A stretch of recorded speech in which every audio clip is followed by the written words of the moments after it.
লেবাননে নতুন করে বিমান হামলা চালিয়েছে ইসরায়েল। দেশটির দক্ষিণ ও পূর্বাঞ্চলে এসব হামলা চালানো হয়।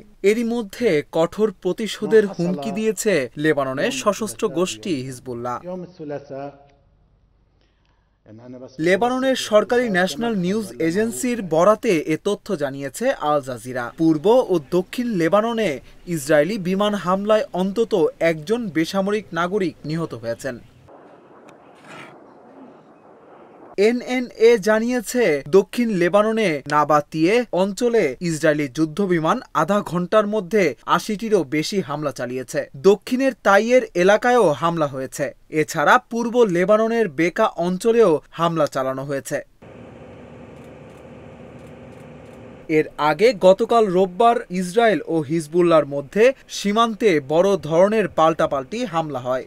ইসরায়েলি বাহিনী বিমান থেকে বোমা হামলা চালায়। অপরদিকে ইসরায়েলের উত্তরাঞ্চলে রকেট ছোড়ে হিজবুল্লাহ। ইসরায়েলের ড্রোন হামলার পর হিজবুল্লাহ উত্তর ইসরায়েলে ১৫০টি রকেট নিক্ষেপ করে। এসব রকেট হামলায় ইসরায়েলে বাড়িঘর ক্ষতিগ্রস্ত হয়েছে।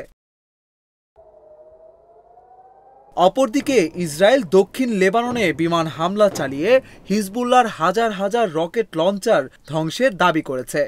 হামলায় লেবাননে কয়েকজন নিহত হওয়ার খবর পাওয়া গেছে। এমন পরিস্থিতিতে মধ্যপ্রাচ্য জুড়ে যুদ্ধ ছড়িয়ে পড়ার আশঙ্কা দেখা দিয়েছে। গত প্রায় ১ বছর ধরে চলা গাজা যুদ্ধের মধ্যে প্রায়ই লেবাননের হিজবুল্লাহ ও ইসরায়েলের সীমান্তে সংঘাত ও হতাহতের খবর পাওয়া যায়। তবে সবশেষ পরিস্থিতিতে গোটা মধ্যপ্রাচ্যেই সংঘাত ছড়িয়ে পড়ার আশঙ্কা সৃষ্টি হয়েছে।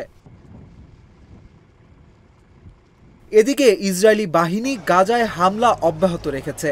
দেইর এল বালা শহরে হামলায় একজন মা ও তার ৪ সন্তান নিহত হয়েছে। এছাড়া আশ্রয় কেন্দ্র হিসেবে ব্যবহৃত একটি স্কুলে ২টি পৃথক হামলায় অন্তত ১০ ফিলিস্তিনি নিহত হয়েছেন।